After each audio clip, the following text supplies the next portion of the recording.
What is the difference between suicide and homicide? The difference between suicide and homicide is that a person commits suicide by killing himself. A person commits homicide by killing another person.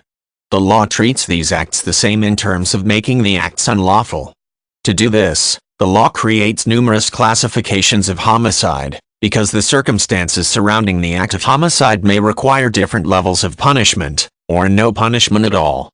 While you cannot really impose punishment on a person who commits suicide, common law still makes suicide unlawful with unique consequences. The law historically punished suicide by mutilation of the corpse. This occurred by burning the body and sometimes dragging the body through the streets. The law also either denied burial of a person who committed suicide or required burial to be in an isolated location in an unmarked grave. A person in England committing suicide would forfeit all of his property to the king, which prevented inheritance. Now, although suicide and homicide are generally unlawful, the primary purpose of making suicide illegal is not to impose punishment, but to impose professional help such as psychological treatment on those who attempt suicide but survive. Suicide and homicide are both generally aggressive acts. In homicide, however, one person is acting to end someone else's life.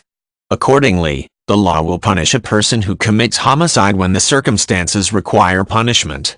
For instance, a majority of jurisdictions would not impose punishment on a person who kills another person in self-defense of his own life or while defending someone else's life.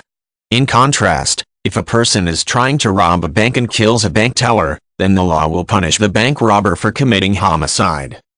The circumstances behind the act of killing another person vary, so the common law created classifications of homicide. They are justifiable, excusable and criminal.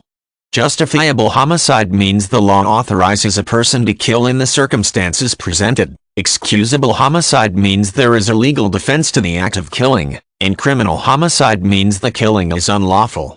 The classification system of homicide punishment is one more distinction between suicide and homicide. The law seeks proper punishment and deterrence for homicide. The law regarding suicide seeks to impose medical treatment, not punishment. There is another connection between suicide and homicide, one that has inspired numerous studies. That connection is murder-suicide, in which a person will commit murder, a form of homicide, and then commit suicide.